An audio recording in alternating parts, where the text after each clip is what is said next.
요한복음 19장 28절에서 30절 말씀 제가 공독하겠습니다. 그 후에 예수께서 모든 일이 이미 이루어진 줄 아시고 성경을 응하게 하려 하사 이르시되 내가 목마르다 하시니 거기 신포도주가 가득히 담긴 그릇이 있는지라 사람들이 신포도주를 적신 해면을 우슬초에 메어 예수의 입에 대니 예수께서 신포도주를 받으신 후에 이르시되 다 이루었다 하시고 머리를 숙이니 영혼이 떠나 가시니라. 아멘. 히브리서 12장 2절 말씀입니다. 히브리서 12장 2절 한 절 말씀 잘하는 말씀인데 우리 함께 합독하겠습니다. 시작. 믿음의 주요 또 온전하게 하시는 이인 예수를 바라보자. 그는 그 앞에 있는 기쁨을 위하여 십자가를 참으사 부끄러움을 개의치 아니하시더니 하나님 보좌 우편에 앉으셨다. 아멘. 할렐루야. 아멘. 제가 시작하기 전에 윗양목을 좀 벗어도 되겠습니까?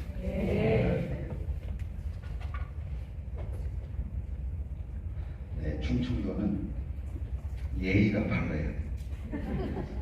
허락을 받아야 돼.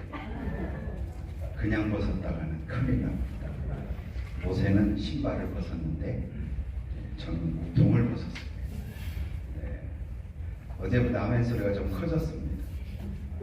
저녁을 잘 드셨던지 아니면 어젯밤에 은혜를 받았던지.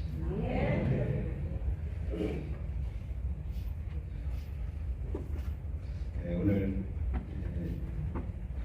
저희 신성교회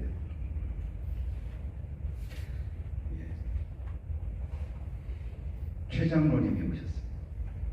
이름은 제가 안 알려드리고 뒤에 오셨는데 청주에서부터 주일마다 저희 교회를 오십니다. 그리고 어떤 날은 새벽에 나가보면 저 잘못 봤나? 새벽에도 와 계신대. 어떤 날은 수요 예배도 와 계신대. 힘이 납니다. 장로님 함께 해주셔서 감사합니다.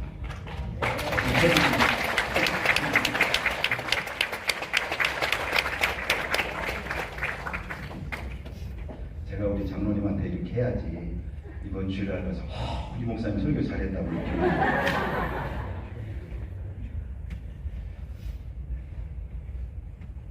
젊을 때는 나이가 어릴 때는 생각하지 않다가 나이가 들면 똥딴지처럼 이런 생각이 들 때가 있습니다. 나는 언제 죽을까? 나이가 들면서 가끔 또는 자주 죽음을 생각합니다. 젊은 시절에 장례를 치를 때 하고 나이가 들어서 장례를 치를 때 전혀 느낌이 들어요. 아, 저 사진 속에 언젠가 내가 있겠구나 이런 생각을 저절로 하게 됩니다. 내가 죽음을 앞두고 이 자녀들에게 마지막 말을 남긴다면 어떤 말을 남길 수 있을까? 오늘 예수님께서 십자가상에서 마지막 짧고 굵은 두 마디 말씀 남기셨습니다. 내가 목마르다. 내가 목마르다. 십자가에서 그 당하는 그 육신적인 고통의 깊이를 단적으로 표현한 말씀이다 생각이 듭니다. 그리고 다 이루었다. 다 이루었다. 너무 힘든 것 같은데, 너무 고통스러운 것 같은데 다 이루었다. 우리 인생이 고난길 같고 힘든 것 같고 슬픔도 있고 아픔도 있고 분명히 있어요. 그런데 다 이루어. 저는 승리자, 행복자의 선언이라고 생각을 합니다. 다 이루었다. 테텔레스타이 헬라. 이 테텔레 스타일을 이제 오늘 성경은 다 이루었다 이 말로 번역했는데, 이 테텔레 스타일은 몇 가지 경우에 사용된 말입니다. 첫째는 장사하는 사람이, 사업하는 사람이 사업을 하다 보니까 빚을 졌어요. 그래서 차용증을 써주고 빚을 낸 겁니다. 열심히 일했습니다. 최선을 다했어요. 다행히 장사가 잘 됐어요. 사업이 잘 돼서 이제 돈을 버는 거예요. 그래서 빚을 갚으러 간 겁니다. 빚을 갚으면서 차용증을 받아서 쫙 찢을 때 하는 말, 테텔레 스타일. 빚을 다 갚았다. 선언이. 또 테텔레 스타일은 이런 경우에 쓰였습니다. 종이, 옛날에 종이 있었잖아요. 종이 일을 하는데 주인이 일을 시키는 거예요. 야, 돌쇠야, 너 오늘 저 고개 넘어 감자밭에 가서 감자 다 심고, 그거 심기 전에는 돌아올 생각하지 마. 그러니까 돌쇠가 가서 주인의 명을 받아서 아침부터 저녁까지 휴가라고 일하는 거예요. 구덩이 파고 구멍 파고 감자 심고 일을 다 끝냈어요. 그리고 돌아와서 주인님에게 보고하는 겁니다. 주인님, 시키신 일 다 했습니다. 테텔레 스타일. 그리고 또 이런 경우에 쓰였습니다. 그림을 그리는 화가가. 제가 얼굴이 예술적으로 생겼죠. 예술적. 오늘 옷통 벗은 비밀을 가르쳐 드릴까요? 제가 빨간 넥타이를 맸는데 양복하고 전혀 안 맞아요. 이럴 때는 살짝 벗어주는 센스. 그 정도도 모를 줄 알았지? 보시면서 왜 이렇게 안 어울려? 박찬식 목사님 넥타이랑 안 맞는 거예요. 저 양반 얼굴에는 아무거나 갖다 대도 맞아. 근데 저한테는 9,900원짜리가 맞아요. 어쨌든 제가 이래봬도 하나님이 저에게 주신 탤런트가 예술적 감각이 있는데 그림 그리는. 그래서 저 어릴 때부터요, 크레용 그릴 때부터 그림만 그려내면 무조건 상을 받았어요. 그러니까 그림 그리면 정물하든 풍경하든 뭐든 아무 생각 안 하고 그냥 그려내면 상을 받았어요. 믿거나 말고. 학교 다닐 때 방학 때 과목별로 숙제를 내고 끝나면 상을 줬어요. 그래서 미술 대상은 항상 내가 받는 거예요. 그러니까 애들이 와서 딱지 주고 구슬 주고서 청탁을 해요. 그림 그려달라. 그러면 그때는 대충 그려줘요. 그럼 걔는 장려상. 그런데 구슬하고 딱지를 같이 주려면 조금 더 신경 써서 걔는 은상. 그냥 그런 줄 알았어요. 고등학교 1학년 때 미술 시간이었는데 물감으로 그리잖아요. 정물화를 그렸는데 제가 이렇게 썩썩 그렸어요. 애들은 어떻게 그냥 본을 떠 연필로. 그런 애는 절대로 화가의 길로 가면 망해요. 연필로 본을 떠야지 그대로 따라 그리는 건 그거는 감각이 아니에요. 근데 저는 그냥 그려요. 근데 잘난 척하면 안 되는데 어쨌든 싹 그러니까 미술 선생님이 옆에서 이렇게 자꾸 봐요. 그러더니 제 그림 갖다가 앞에다 놓고 그림은 이렇게 그려야 돼요. 근데 얘는 신기하게 분명히 제대로 배운 것 같지 않은데 명암을 기가 막히게 한다고. 자네 미술부 들어올 생각은 없나? 이렇게 했어요. 그래서 제가 스카웃 돼가지고 미술부에 고민을 한 거예요. 나는 신학을 해야 되는데 미술대학 가서 신학할까? 신학 쪽 할까 하다가 가만히 보니까 화실 보내줄 돈도 없는 집안인데 미술대학 갔다가는 큰일 날 것 같아서 아예 포기하고 제가 신학교를 갔는데 제 미술 실력이 이 예술적 감각이 꽃을 피운 대대적인 사건이 발생했는데 제가 서울에 가서 신성교회 예배당을 70억을 들여서 우리 성도들과 함께 예배당을 쳤어요. 근데 마지막에 인테리어를 하는데 돈이 없는 거예요. 인테리어 돈이 엄청 들어가요. 그래서 인테리어자 불렀더니 12억 8천을 달래. 아니 2억도 없는데. 다른 데 불렀더니 8억 8천을 달래. 그래서 제가 결심했습니다. 하나님 제가 하겠습니다. 그래서 제가 아파트 인테리어 기술자 데려다 놓고, 우리 최 장로님도 잘 모르실 거예요. 제가 어떻게 했는지. 둘이 앉아가고요. 지하부터, 우리 건물이 총 9층인데 거기를 다 층층이, 여기는 이렇게 접고 여기는 이렇게 하고, 교육부 아동부실은 아동부실답게 이렇게 하고 다 했어요 제가. 그래서 4억 4천에 끝냈어요. 건축원으로 적지만 제가 건축원으로 제일 많이 한 거예요. 왜? 최하 8억 8천인데 4억 4천. 궁금하면 와보시기. 왜 이 얘기를 했죠? 이게 하나님 주신 영이잖아요. 이래서 저에게 이런 그림의 능력을 주셨다 이렇게 생각을 하는데요. 이 테텔레스타이는 화가가 그림을 다 그리는 거예요. 그리고 싶은 그림을 멋지게 다 그린 다음에 마지막에, 옛날 어른들은 낙관이라고 그러죠. 서예를 하거나 동양 낙관. 저도 옛날에 수치화 그릴 때부터 딱 그리면 이렇게 삐뚤로 써요. 민정 이렇게 쓰는 거예요. 딱 하면서 붓을 딱 놓을 때 하는 말, 테텔레 스타일 다 그렸어. 이런 얘기예요. 이게 예수님이 십자가에서 남기신 말이에요. 주님, 아버지, 제가 이 멸망당할 세상에 사는 모든 죄인들의 죄값을 다 갚았습니다. 이제 믿는 자에게 이 죄값 받으시면 안 됩니다.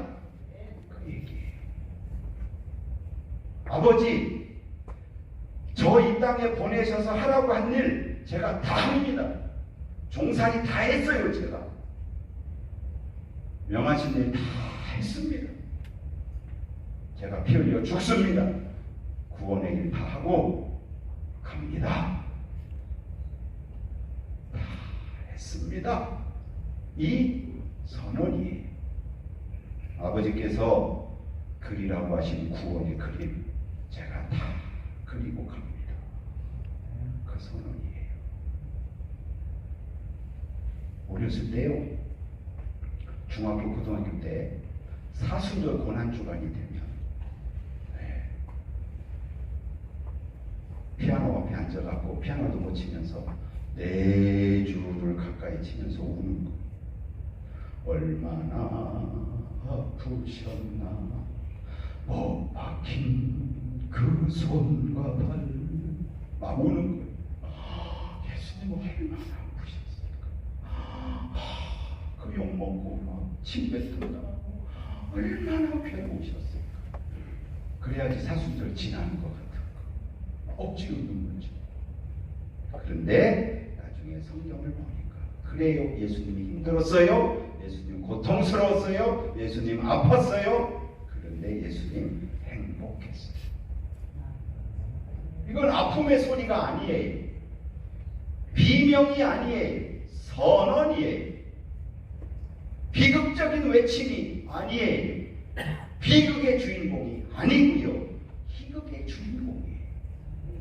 승리자의 모습이에요. 행복자의 모습이에요. 믿는 자요, 성도 여러분, 행복의 길이 예수 안에 있는 줄로 믿습니다. 우리가 발견하는 행복의 원리는 예수 안에 있는 행복의 원리인 거예요. 부동산 땅덩어리 속에 있는 행복의 원리가 아니, 좋은 집, 그런 사람 여기 없겠지만 통장에 수백억, 그 정도는 돼야지 부자예요. 거기에 있는 게 아니에요. 예수님 안에, 예수님과 함께하는 길에 우리가 발견하는 새로운 행복 원리, 구원의 은혜를 통해서 발견하게 되는 줄로 믿습니다. 이미 우리는 행복한 사람들이에요. 어제 말씀드렸죠. 이미 우리는 좋은 사람들로 지음받았어요. 이미 우리는 행복한 사람들로 선택받았고요. 행복의 길로 초대받았고요. 지금 행복의 길 가고 있는 줄로 믿습니다. 예수님이 두셨던 이 행복 원리가 있어요. 우리도 마지막에 아이고 아파라, 아유 힘들어, 아유 이러면서 가는 사람 하나도 없게 되기를 바랍니다. 아파요, 힘들어요, 괴로워요. 그런데 하나님 감사합니다. 누가복음에는요, 예수님의 마지막이 아버지예요. 아버지, 내 영혼을 아버지 손에 부탁하나이다. 행복자의 마지막 모습을 보여주고 있죠. 오늘 예수님의 이 행복 원리 세 가지 단어로 잠시 말씀드리면서 오늘 우리가 있는 행복의 원리를 찾아보려고 합니다. 첫째는 친밀함이에요. 여러분, 친밀 지수가 높은 사람의 행복 지수가 높대요. 부부지간에 우리는 굉장히 친해. 친밀 지수가 높은 사람일수록 행복 지수가 높다는 거예요. 자녀들이 부모하고 가깝다. 그럴수록 가출 충동이 아니에요. 행복 지수가 높다. 제가 우리 딸이 중학교 2학년 때, 고등학교 2학년 때, 사춘기, 좀 그런 게 애가 있지 않았을까 궁금해가지고, 몰래 우리 딸의 집에, 딸네 방에 침입을 한 적이 있어요. 아무리 내 자식이지만, 딸아이의 방은 함부로 들어가면 안 된다고 생각해요. 그런데 침입을 했어요. 궁금했어요. 그래서 여기저기 뒤졌어요. 뭘 찾았냐면 얘가 뭘 쓰는 걸 제가 알았거든요. 일기 비슷한 거를. 근데 거기를 딱 봤어요. 좀 여러 가지를 썼는데요. 제가 그거 보고 감격했잖아요. 이 딸아이를 잘 낳았구나. 이 딸아이 아빠라는 게 너무 행복한 거예요. 거기 보니까 우리 집은 너무 화목하다. 아빠 좋고 엄마 좋고 가끔은 싸우지만 너무너무 행복해서 우리 아빠 엄마의 딸로 태어난 것이 너무 행복하다. 저희 딸을 키우면서 제가 이마박 한번 이렇게 튕겨본 적이 없어요. 너무너무 사랑스러워요. 저는 아들들은 아버지한테 약간 원수 같은 사이일 수다고 생각해요. 아들들은. 이 아들들이 안 들으니까 괜찮아요. 네. 이 아들들은 2살 차이인데 방심만 하면 사고를 쳐. 이랬는데 우리 딸아이는 그런 적이 한 번도 없어요. 지금도 얼마나 대화가 잘 통하는지. 너무너무 아빠가 존경스럽대요. 그래서 절대 본받으면 안 될 것을 하나 본받았는데 조기 결혼. 제가 일찍 결혼했는데 제가 우리 딸이라 보니까 머리도 좋고 공부도 잘하고 그래서 이거 대학 교수 만들어가지고 좀 뒷바라지 이렇게 하려고 했는데 어제 말씀드린 어떤 놈한테 눈이 돌아가가지고 신대원 들어가자마자 결혼한다고. 아이고 두야. 제가 그런데 얼마나 좋아요. 엄마 아빠가 행복하게 사는 거예요. 여러분, 교회 생활의 행복은요, 목사님과 성도들 간의 친밀 지수예요. 친밀해야 돼요. 할렐루야. 정말 우리는 가족인 걸 잊지 말아요. 저는 교회가 뭐냐 이렇게 물으면 하늘 가족이다. 저는 가족 같은 교회, no. 가족 같은 교회라는 말은 가족 아니라는 얘기예요. 비스무리하다는 거죠. 틈만 나면 헤어질 수 있어요. 틈만 나면 갈라질 수 있어요. 가족이 하나님의 자녀, 가족인 줄로 믿습니다. 혈통적인 가정은 가족 관계는 여기서 끝나요. 하나님 나라 가면 집에서 같이 살던 가족이든 교회에서 만나는 가족이든 다 영적인 가족으로 하나님 나라에서 사는 줄로 믿습니다. 예수님의 친밀함은 아버지와의 친밀함. 요한복음 1장에 태초에 말씀이 계십니다. 이 말씀이 하나님과 함께 계셨으니 이 말씀은 곧 하나님이라. 이 말씀이 누구의? 예수 그리스도. 태초부터 하나님 아버지와 친밀한 교제 가운데 계셨어요. 근데 이 주님의 교제는 이 땅에 와서도 변함이 없어요. 여러분 예수님의 공생의 시작을 보세요. 40일 금식. 광야에서 뭐 했을까요? 아버지의 뜻 확인하고 준비하는 거. 요한복음 1장 35절 이하에 예수님께서 새벽 미명에 기도하시고 제자리에서 찾죠. 일어나서 우리가 가까운 마을들로 가자. 내가 전도하기 위해서 왔다. 그리고 다니시면서 말씀 전하고 기적을 행하고.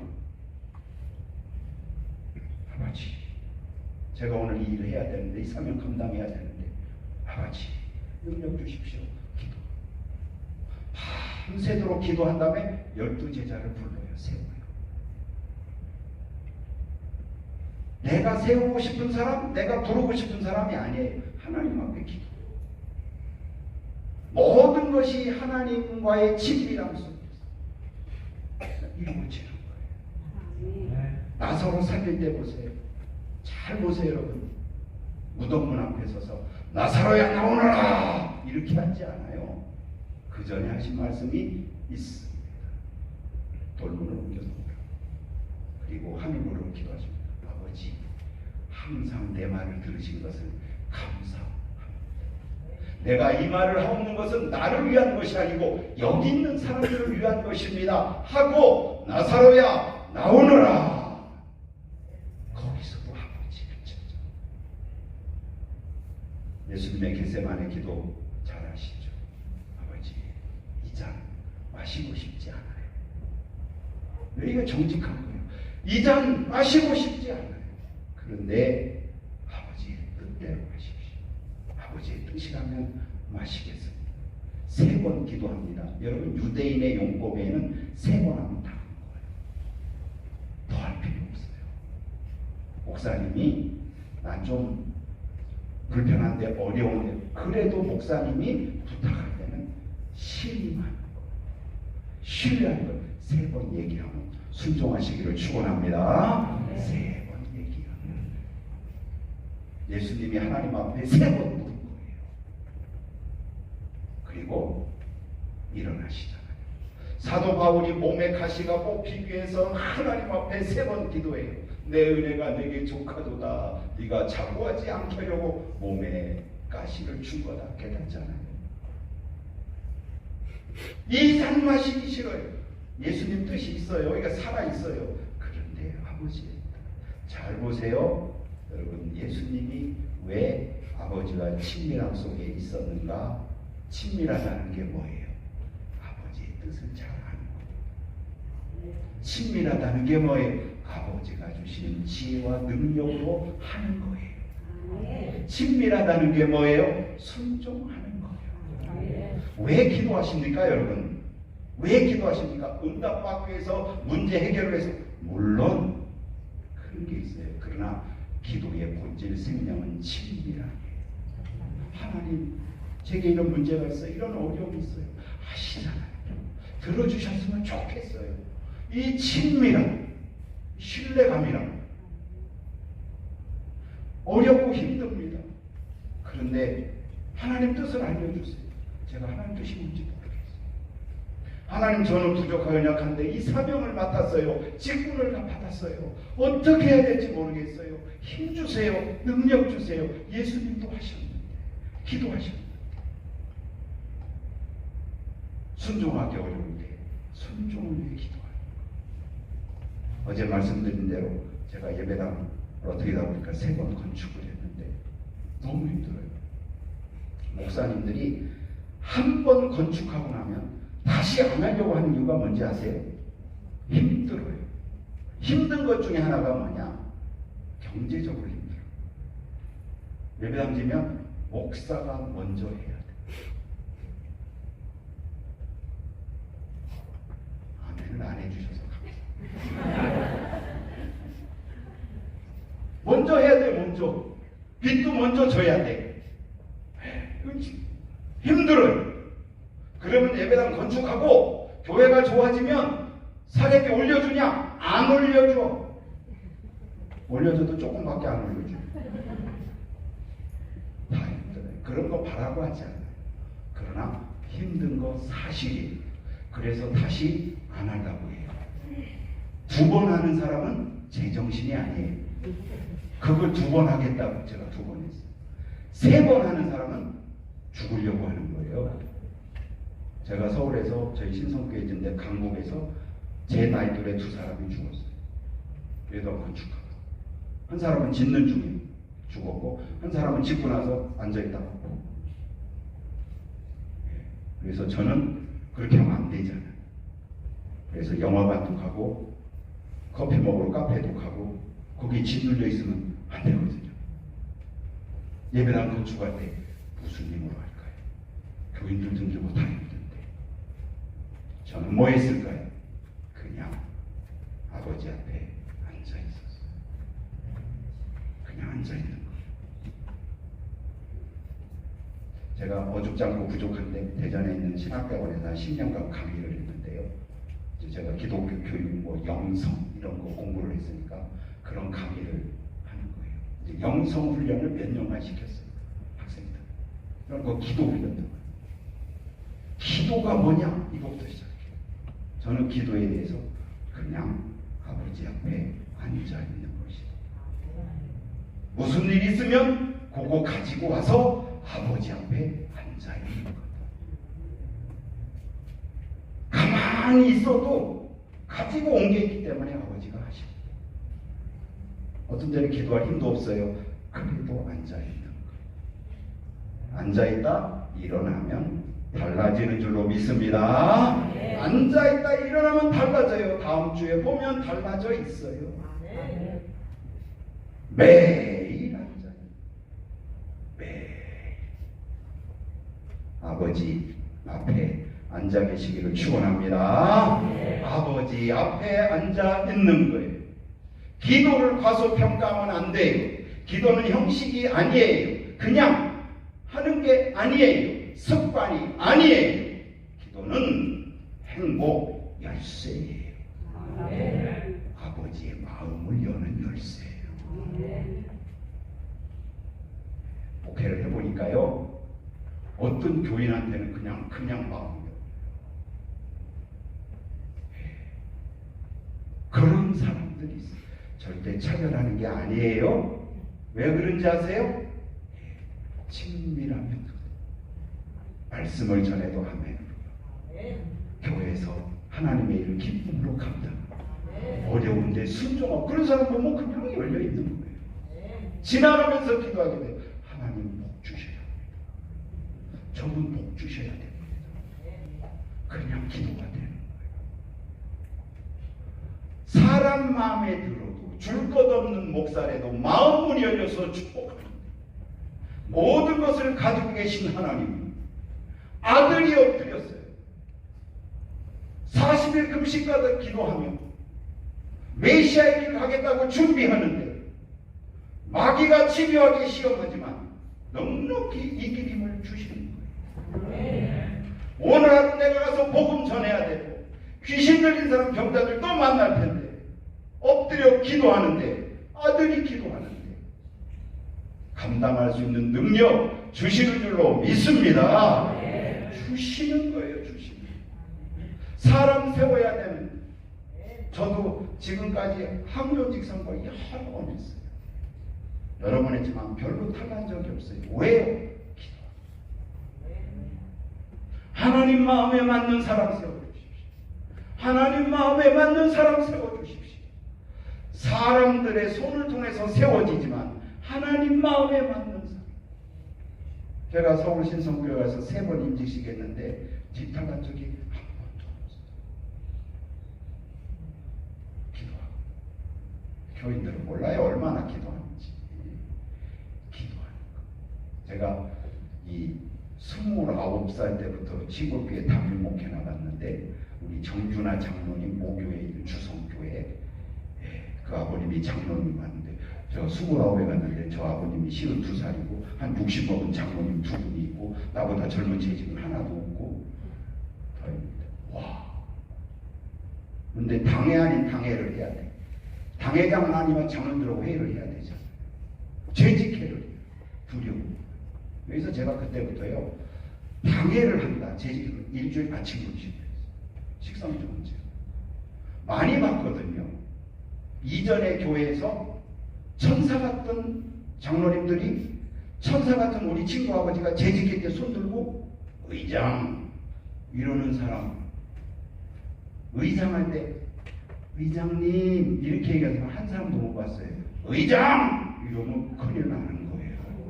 그러다 우리 친구 아버지가 마음에 안 든다고 저 문을 박차고 가는 걸 어린 시절부터 봤어요.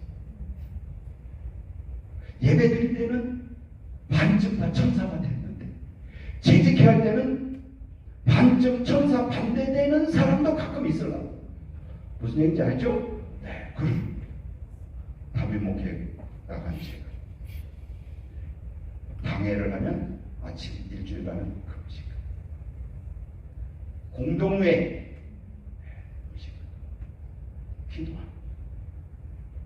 기도하면 반드시 하나님이 역사하는 줄로 믿습니다. 그러서니 엎드릴 때는 힘들었는데 뒤돌아보니 달라지고 있으니 웃게 되는 것입니다. 눈물 가운데 엎드렸는데 그 눈물의 가치가 헛되지 않은 걸 보니 기뻐하고 감사할 수 있는 것입니다. 어렵고 힘들어서 못하는 줄 알았더니 기도하고 났더니 하게 되었으니 하나님 찬양하게 되는 줄로 믿습니다. 예수님 마지막 아버지 내 영혼을 아버지 손에 의탁하나이다. 마지막까지 아버지로 충만해요. 요한복음 5장 6장 읽어보면요 다 아버지예요. 내가 온 것은 내 뜻을 행하려 함이 아니고 아버지의 뜻을 행하려 왔다. 내가 말하는 것은 내 말이 아니고 아버지의 말이다. 아버지로 충만. 은혜로운 사람은요 하나님 앞에 하나님 교회 목사님 말씀 그래요. 그럼 여기서 빛나는 사람은 내가 누가 복음은 있어도 내가 복음은 없어요. 두 번째 단어예요. 성육신. 예수님 안에서 발견할 수 있는 행복의 원리 성육신이에요. 성육신이 뭐예요 여러분? 빌립보서 2장 5절 이하에 보면 그는 근본 하나님의 본체시나 하나님과 동등됨으로 취할 것을 여기지 아니하셨다. 오히려 자기를 비워서 종의 형체를 가지시고 사람들과 같이 나타나시고 십자가에 죽으셨으니 또 죽기까지 복종하셨다. 이게 성육신의 복음을 말씀해요. 원래 하나님과 근본 본체였다는 거예요. 하나님이셨다는 거예요. 근데 그분이 하나님의 자리에서 내려오셨다는 거예요. 영광 존귀받을 권리를 포기하셨다. 저도 목사고 우리 박 목사님 목사인데요. 여기 장로님들 계신데 목사가 장로님들이 교회에서 영광 존귀 받으려고 하면 교회는 큽니다. 예수님이 영광 받을 권리를 포기했다. 하나님 나라 보좌에서 찬송받고 박수받고 와 그거 포기하셨다니까. 자기를 비웠어요. 그 영광까지 모든 권리를 다 비웠어요. 그리고 사람들과 같이 되었는데 그 중에서도 종의 형체를 가졌다는 거예요. 그리고 마지막에 죽기까지 복종하셨다. 이 교회사에 보면 다마스커스의 성 요한이라고 있어요. 이 사람 말하기를 예수님이 물질이 되신 것과 같다. 이렇게 충격적인. 하나님이 사람이 된다. 왜 성육신 하셨는가? 유명한 설교가 스펄전 목사님이 이런 비유로 설명을 했어요. 하늘나라에서 영적인 존재들이 회의를 했대요. 하나님 아버지가 의장이시고 회의를 하는 거예요. 큰일 났다. 이대로 두면 저 세상이 죄와 탐욕으로 다 망할 것 같은데 안 된다. 이 방법 써도 저 방법 안 된다. 이미 너무 타락했다. 이제는 누군가가 가야 되는데 누가 가도 단 가면 그 사람 종살이해야 된다. 십자가에 죽고 와야 한다. 전부 다 고개를 굽고 이름 나는 자리, 박수 받는 자리는 사람들이 선호하죠. 빛이 나는 자리 거기 있고 싶어하죠. 여러분 세상 권력자들의 주변에 보세요. 저 권력이 나중에 어떻게 될지 아무도 몰라요. 그런데 일단 거기 빛이 있다고 생각하니까 그 권력자들 주변에 그냥 막 거기서 사진 한 방 그렇게 찍으려고 하고 얼굴 들려고 막 충성하고 그러면 자리도 주어지고 돈도 명예도 주어진다고 생각하고 교회는 세속화되면 안 돼요. 자리를 탐하면 안 돼요. 여러분 직분은 계급이 아니에요. 영광의 면류관이 아니에요. 섬김의 면류관인 줄로 믿습니다. 성육신해야 돼요. 큰 자리. 거기 큰 행복이 있는 거예요. 그 예수님은 종이 되신 거예요. 스펄전 목사님이 얘기한 거예요. 그랬더니 전부 고개 푹 숙이고 있는데 누군가가 손들었다는 거죠. 아버지 제가 가겠습니다. 그래서 예수님이 오신 거예요. 억지 춘향이 아니에요. 자원했다. 나는 안 하려고 했는데 목사님이 하라고 그래서 나는 안 하려고 했는데 교회에서 나를 뽑아줘서 아니에요. 하나님의 뜻을 받은 사람들은 아멘 하는 줄로 믿습니다. 하나님의 뜻 아멘. 내가 화답한 거예요. 그래서 내가 직분 받은 거예요. 힘들고 어려우고 막 목사님 힘들어 죽겠어요. 그걸 모르고 왔어. 여기까지 제 후배들한테 그럽니다. 원래 죽는 길이야. 우리는 죽어서 사는 길 가지 살아서 죽는 길 가는 게 아니야. 이 말의 의미를 알아야 돼요. 세상 사람들은 여기 살아서 여기서 살다가 뻔때 있게 여기서 힘주다가 죽을 때 힘 한번 빼고 쓰고 죽는 거예요. 근데 우리는 여기서는 죽는 거예요. 죽을 때 힘쓰는 자들이에요. 우리는 그 길 가요. 예수님께서 모범을 보이신 거예요. 여기에 오셔서 종살이 하셨어요. 한 번도 이 경계선을 넘어선 적이 없어요. 여러분 잘 아시죠? 예수님께서 회당에서 말씀 전하면 사람들이 깜짝 놀랐어요. 권세 있는 교훈입니다. 요즘 뭐라고 하나? 와 설교자, 와 사람들이 모여들었어요. 예수님은 그걸 즐기지 않았어요. 초기에 목회할 때는 열심히 설교하고 기대를 했어요. 뭐를 기대할까요? 아멘도 기대하고.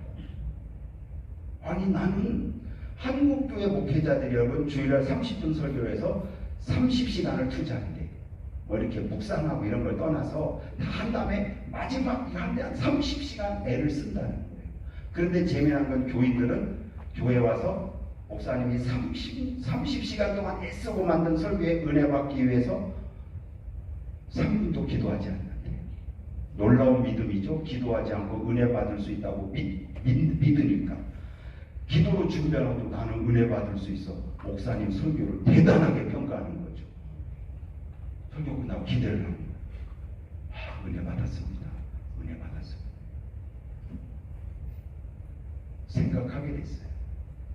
내가 은혜를 끼치려고 설교. 내가 은혜를 끼치려고 설교. 예수님은 권세 있는 교훈이로 박수 받고 높이고 하는데 그 자리 피하셨어요. 병자를 고쳤어요. 귀신을 쫓았어요. 사람들이 구름대처럼 모여들었어요. 아무에게도 알리지 마요. 영광의 자리에 서지를 않았어요. 요한복음에 보면 예수님 왕으로 세우려고 했어요. 왕은 안 되고 기분 좋은 거잖아요. 그걸 누리지 않았어요. 오병의 기적 행하고 사람들이 깜짝 놀라서 왕 삼았으면 좋겠다. 예수님 피했어요. 산으로 가서 기도했어요. 그 욕망과 싸운 거예요. 하나님의 아들이라 저절로 그런 유혹이 도망간 게 아니고 피해간 게 아니고 주님께서 그 영광, 명예, 유혹과 맞서 싸웠다 하는 거예요. 종으로 오셨고요, 종으로 사셨고요, 종으로 죽으셨어요. 그게 예수님의 성육신의 모습이에요. 행복 원리라는 거예요.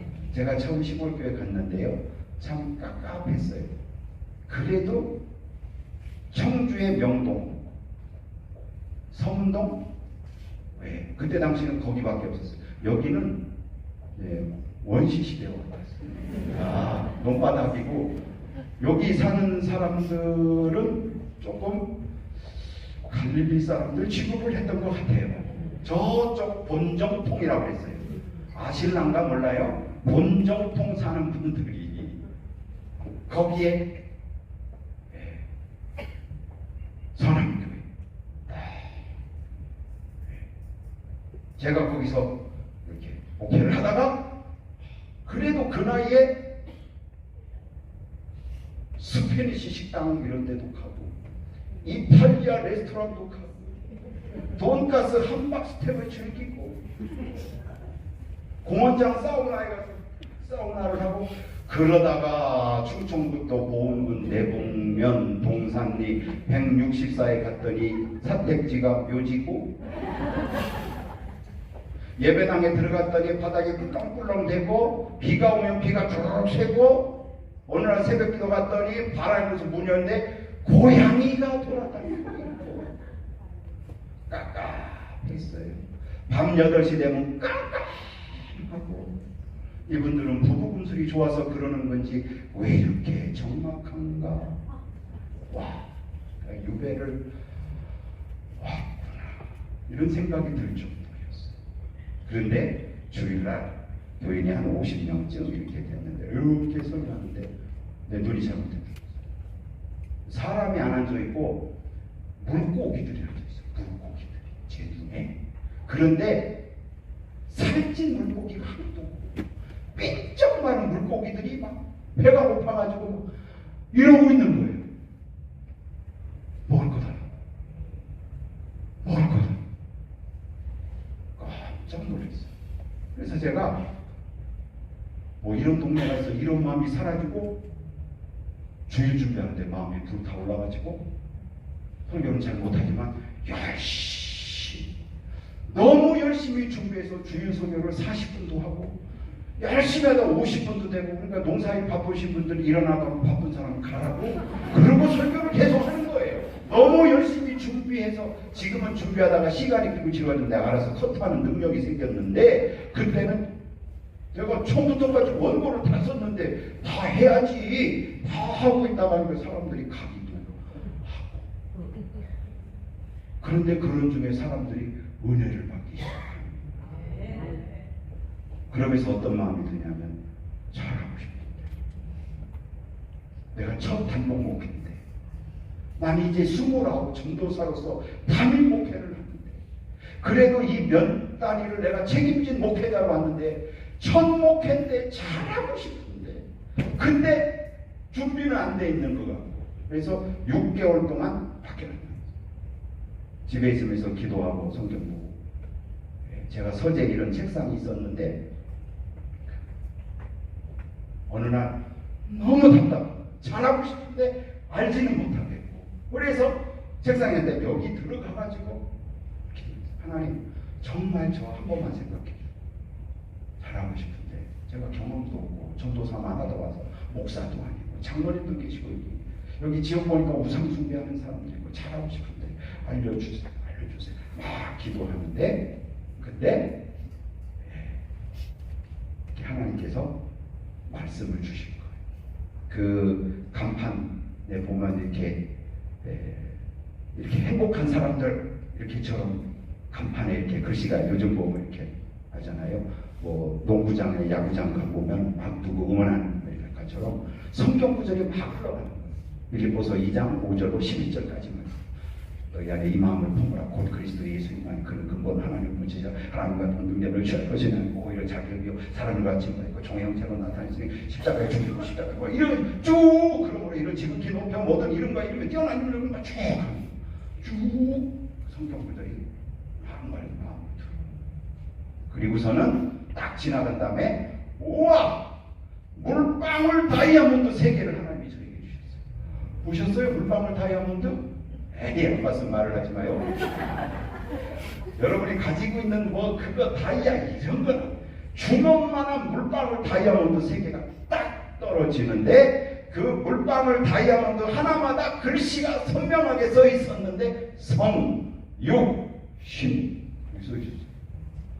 우리가 신학교에서 인카네이션, 성육신, 도성인신, 하나님이 사람 되신 거 무수히 들었는데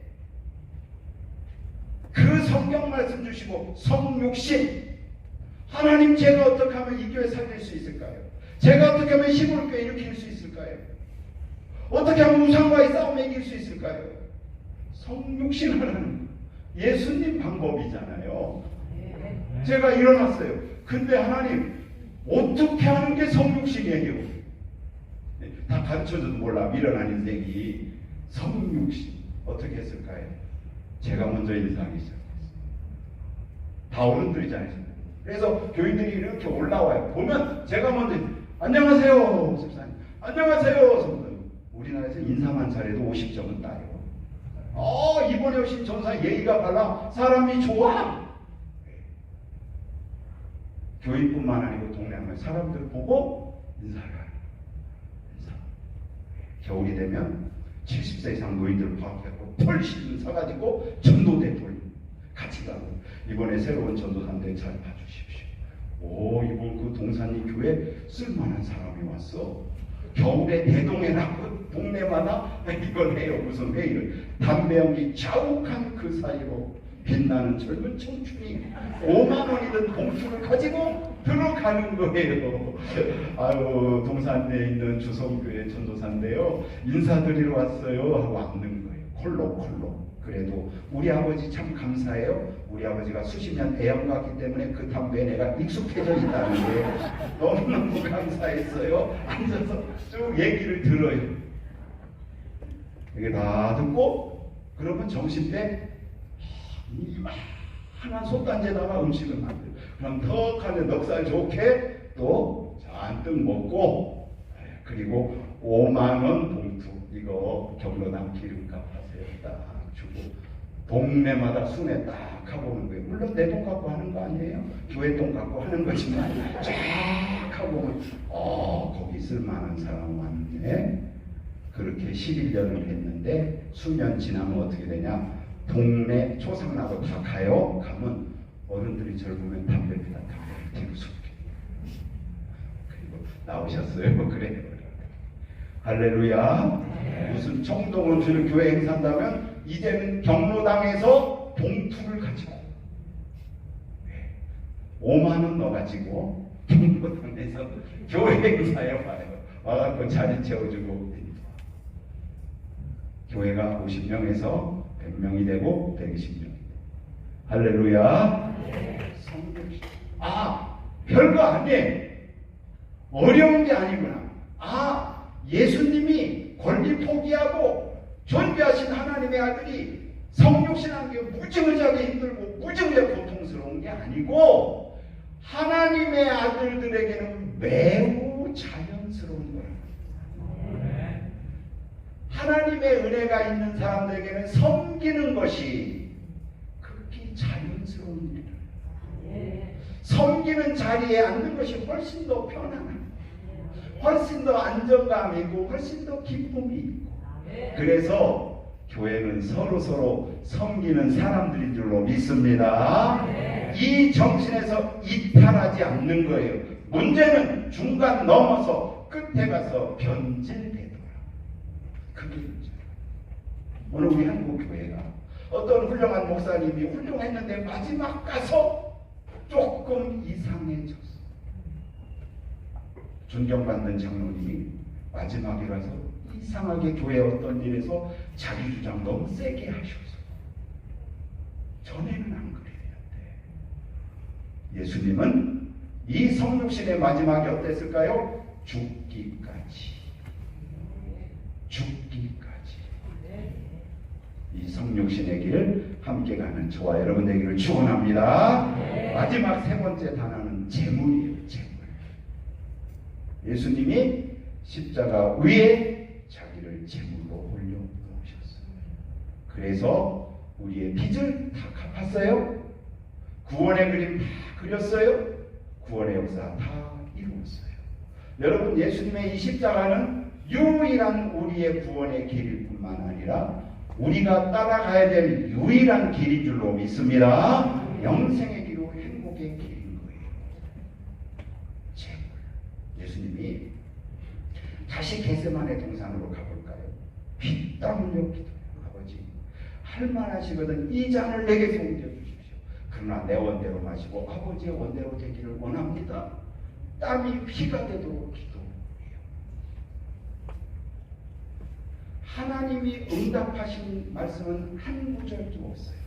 그냥 기도하고 일어나서 내려가셔서 십자가의 잔을 마시죠. Jesus Christ 슈퍼스타. 연말마다 하는 뮤지컬. 우리나라에서도 많이 했고요. 외국에서도 해요. 이 뮤지컬 대본을 제가 본 적이 있어요. 이름에 들려 제가 뉴욕 브로드웨이 타임스퀘어 불에 들어가서 뮤지컬을 보고 온 사람. 뮤지컬. 근데 이 뮤지컬 좀 보고 싶어요. 지저스 크라이스트 슈퍼스타. 여기에 보면 예수님의 겟세마네 동산의 장면을 작가가 상상력을 곁들여서 각색한 내용이 나와요. 전에는 제가 이 내용을 다 영어로 외워서 쫙 했는데 이게 연식이 되다 보니까, 그리고 한국말로 설교하다 보니까 이제 좀 까먹었어요. 이런 거예요. 하늘을 보고 예수님 기도합니다. 아버지, 제가 정말 죽어야 합니까? 점점점점. 또 다시 묻습니다. 정말 제가 죽어야 됩니까? 제가 죽으면 저에게 주어지는 보상은 무엇입니까? 아무 말이 없어요. 좋습니다. 제가 죽겠습니다.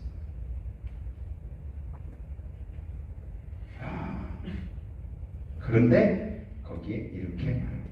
그런데 아버지, 지금 여기서 죽여주시오.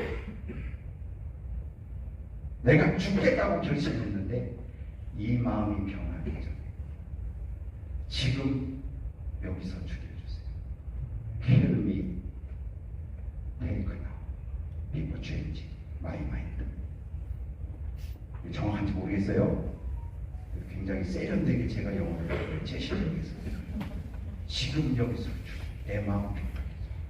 이 예수님의 이 십자가를 앞두시고 겪으셨던 그 갈등, 고민, 이 복잡한 심정을 나름대로 표현한 거예요. 마지막은 뭐예요? 제가 죽겠습니다. 여러분, 우리가 기도하잖아요. 힘들고 어려운 일, 교회 일 이럴 때 막 이러지만 마지막은 하나님, 제가 하겠습니다. 제가 순종하겠습니다. 내려놓는 거죠. 재물되는 게 뭐냐? 내려놓는 거예요. 하나님 앞에 나를 내려놓고 내 의지, 내 뜻 내려놓고 하나님 뜻대로 하시옵소서. 나를 드리는 거예요. 그러면 역사는 아버지가 이루시는 줄로 믿습니다.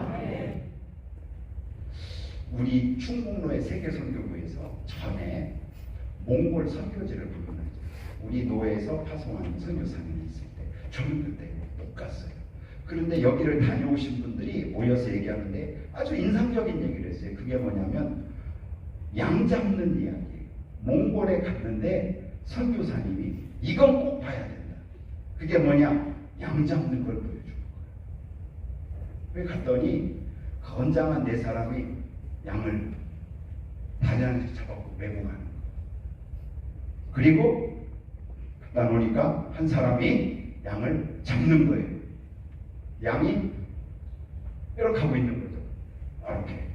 그랬더니 칼로 여기서부터 뱀지까지 쫙. 그리고 속으로 손을 넣어가지고 귀히 줬더니 뭐 하나를 뚝 따갖고 나오는데 그게 심장. 그러면 양이 죽는 거예요. 이게 그렇게 놀라운 모습이 있을까? 뭐가 놀랍냐? 이 양이 마취한 것도 아닌데 이 양을 뒤집어 놓고 칼로 배를 가르고 심장을 따가는데도 양이 울음소리 하나 내지 않다. 비명소리를 내지 않더라는 거예요. 그게 너무 신기해서 물어봤답니다. 아니 왜 양이 울지를 않냐고. 그랬더니 그 몽골 사람이 대답하기를 쟤 지금 행복해서 저 양이 지금 행복해서 그렇다는 거예요. 이게 무슨 말인가 그랬더니 양은 신체 구조상 이렇게 하고 있는데 죽을 때까지 한 번도 저 하늘을 통째로 볼 기회가 없다. 그런데 뒤집혀져서 딱 보니까 어마어마한 푸르른 하늘이 쫙 있는 거예요. 우와! 우와! 우와! 하는데 심장 따갑고 가는 거예요. 너무 행복해가지고 이 고통을 보는 거예요.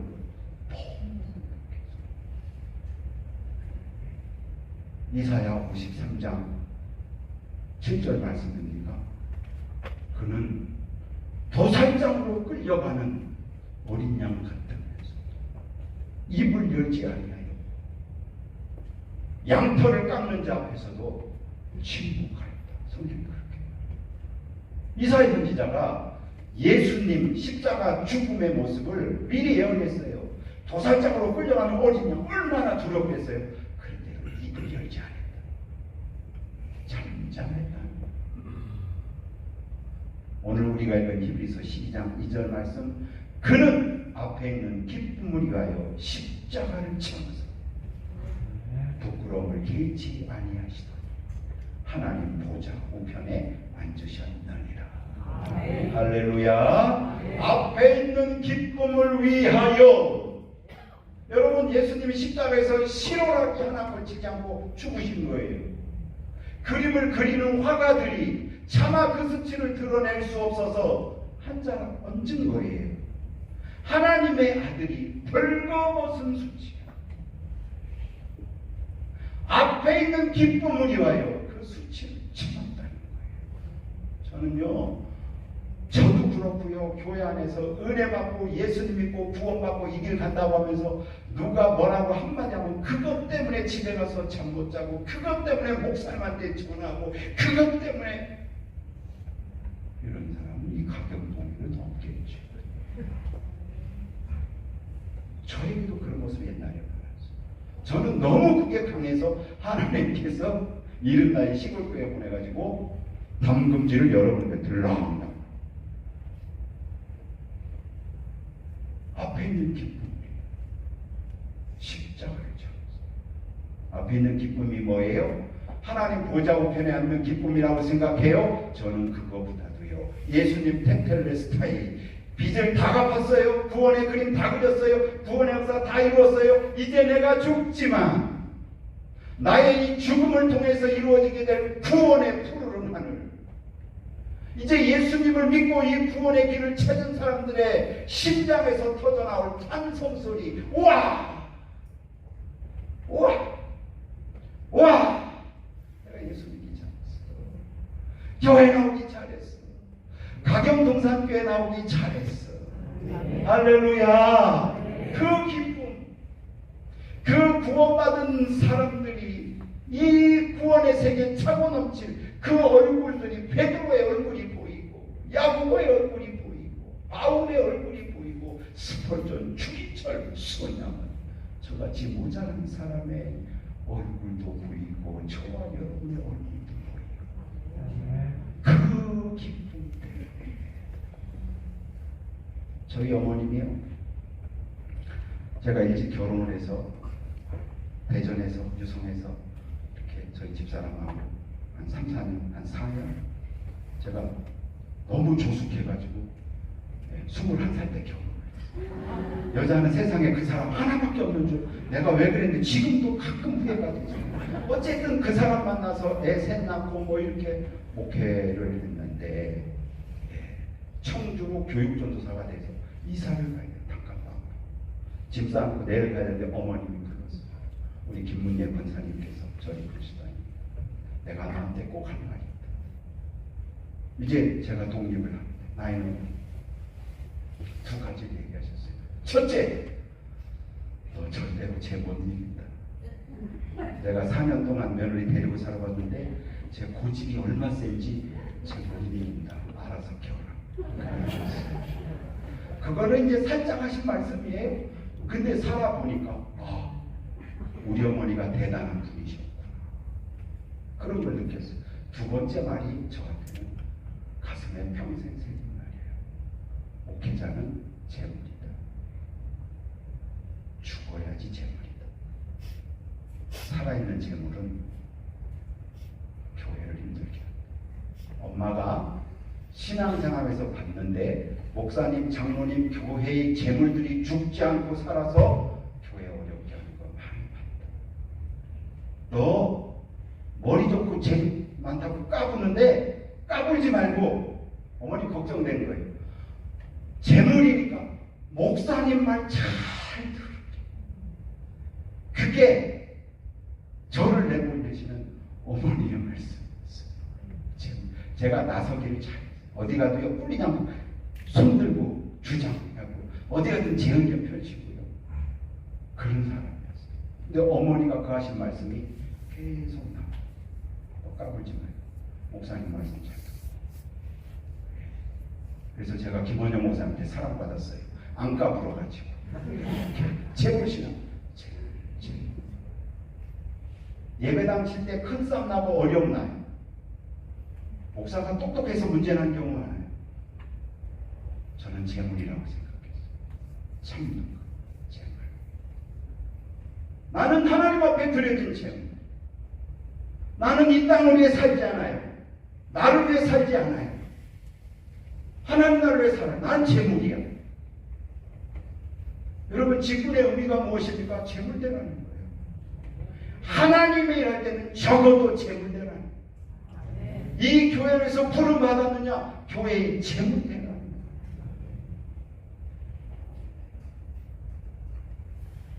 살리는 건 하나님이 하시는 줄로 믿습니다. 하나님이 하세요. 안 죽었어요. 하나님이 하는 거예요.